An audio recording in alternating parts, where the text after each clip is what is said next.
మనం ఎక్కడికి వెళ్తున్నామని మీకు తెలుసా? ఒక వైల్డ్ గెస్.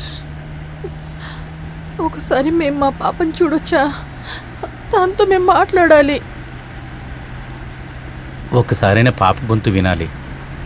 నువ్వేం చెప్పినా నేను చేస్తాను, నన్ను నమ్ము. వాడికి వాడే అబద్ధాలు చెప్పుకుంటూ బతకడమే ఈ మనిషి యొక్క జీవితం. అలా ఉన్న అన్ని ప్రయాణాలు ముగించే చోటికి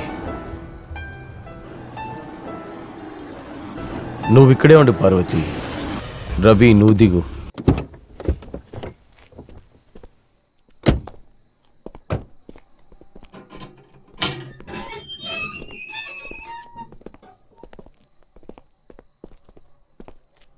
నిన్న నువ్వు ఒకరిని కలవాలని బయలుదేరావు. నీ బాస్ లోపలే ఉన్నారు. ఇక్కడ ముగిద్దాం ఈరోజు స్టార్ట్ అయిన నీ చెడు సమయాన్ని. నువ్వు అనుకుంటే ఈ కథ ఇక్కడే ముగిస్తుంది. Finish him. నువ్వేమంటున్నావు? నేనా చంపాలా? చంపడానికి నువ్వు భయపడచ్చు, కానీ నాకు అమ్మో పార్వతి ప్రాణాలతో ఉండాలి కదా. హే, నో. నన్ను చంపాలా? అమ్మకి ఏదైనా అవ్వాలంటే అది నేను చెప్తేనే జరుగుతుందని కాదు. నాతో పాటు ఉండేది బేట్రిస్ మాత్రమే కాదు. అది నీకు బాగా తెలుసు అనుకుంటాను. నీకు కూడా ఒక కుటుంబం ఉంది కదా, అమ్మ, నాన్న, చెల్లెలు. మరెందుకురా ఇలాగున్నావు? నా టార్గెట్కి ముందు ఏదీ లేదు. నువ్వు ఇప్పుడు చెప్పిన ఏదీ లేదు.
దేవి, ఓ Ravi, you scare me.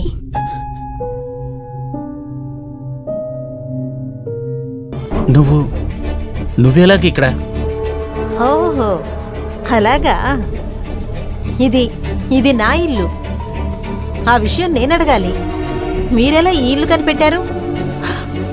Oh, I'm the message. అదొచ్చేసిందా? ఏ మెసేజ్? ఏమిటి రవి, ఈరోజు పొద్దున ఫోన్ చేసి ఏమేమి చెప్పారు? నాకు కాల్ చేసి బాస్ అని చెప్పారు, పార్వతికి ఒంట్లో బాగాలేదని చెప్పారు. లేదు, వస్తాను, కొంచెం లేట్ అవుతుంది. పార్వతికి ఒంట్లో బాగలేదు. అలానే మీరే కదా చెప్పారు. నాకు అనిపించింది సంథింగ్ ఆర్ బ్యాకింగ్ యూ. కొద్దిసేపటి క్రితమే ఈ ఇంటి అడ్రస్ మీకు మెసేజ్ చేశాను.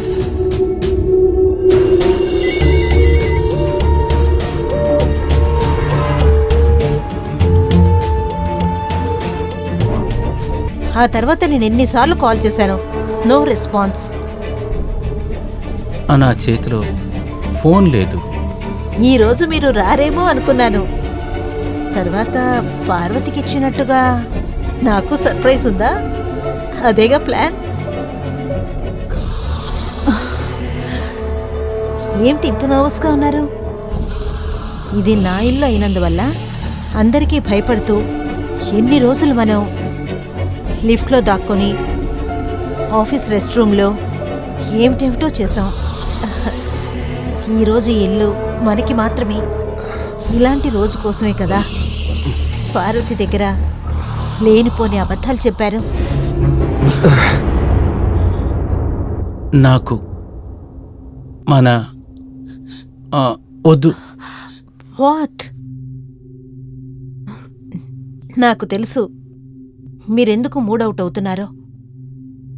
ఇంతసేపు డ్రైవింగ్, ప్రతిసారి పార్వతిని మోసం చేస్తున్నానన్న మనోవేదన. నాకు మాత్రం ఆ ఫీలింగ్ ఉండదా?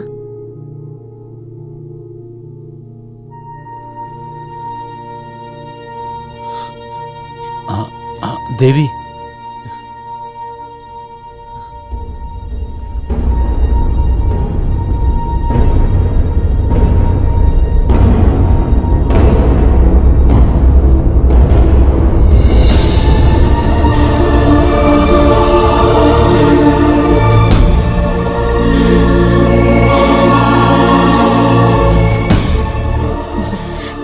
ఇంతవరకు చూడలేదా?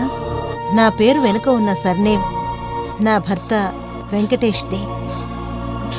ఇప్పుడు ఆయన నేను చెప్పాను కదా, పొద్దున్నే ఢిల్లీ వెళ్లారు. లేకపోతే మనం ఇలా కలుసుకోగలమా? ఆలోచించు రవి.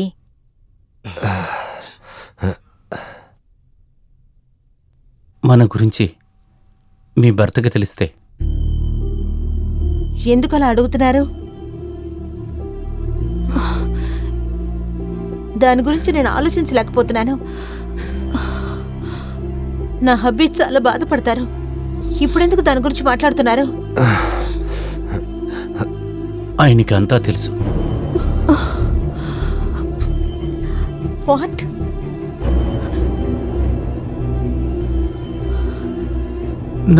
నా కూతురు ఆయన దగ్గరుంది. ఆయన చంపేస్తాడు.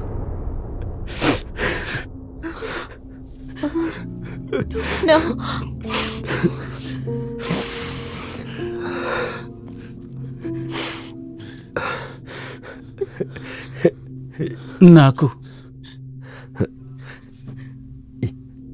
నేను నా కూతుర్ని కాపాడాలి. నాకు వేరే దారి లేదు దేవి. మనం చేసిన పాపానికి మనం శిక్ష అనుభవించాలి దేవి. అదే ఆయన కోరుకుంటున్నాడు. దానికి ఏమీ తెలియని నా కూతురుని నేను బలివ్వలేను.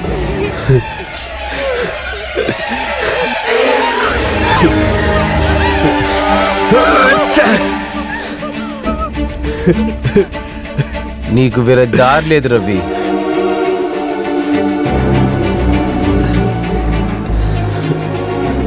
కాటలేదు. నేను చంపలేకపోతున్నాను.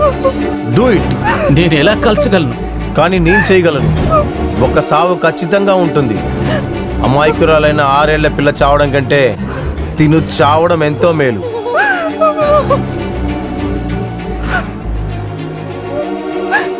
కుదరదు. Do it now. No. Ravi, no. No, Ravi, please. Please, Ravi. I'm sorry దేవి.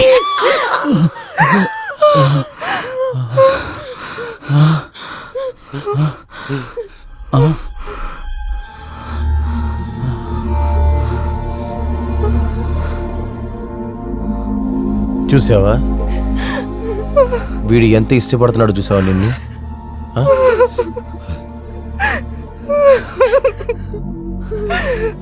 నేను చెప్పాలంటే చాలా కారణాలు ఉన్నాయి దేవి.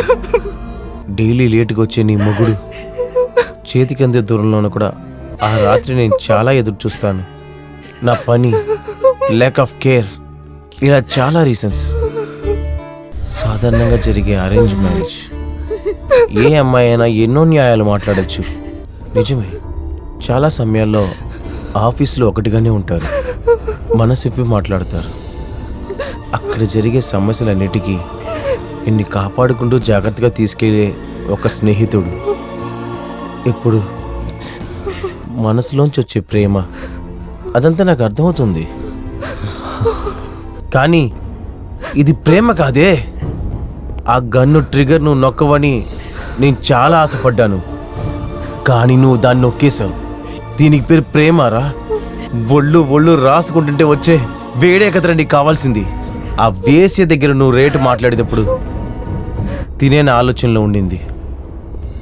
ఒక పూట అన్నం కోసం సొంత ఒళ్ళుని అమ్ముకునే దానికి ముందు తిను చాలా నీచమైందని అర్థమైంది. తన పేరు వేసి అంటే మరి నువ్వేంటి దేవి?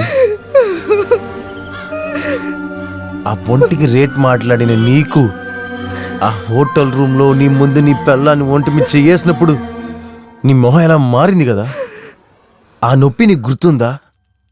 అప్పుడు నేను ఇక్కడ లేనని తెలిసిన వెంటనే నా పెళ్ళాంతం పాటు ఉండాలనుకున్న నీతోటి ఒక రోజు మొత్తం నీతో పాటే తిరిగిన నాకు ఎంత బాధ ఉంటుంది అనుకుని చూసావరా కుక్క.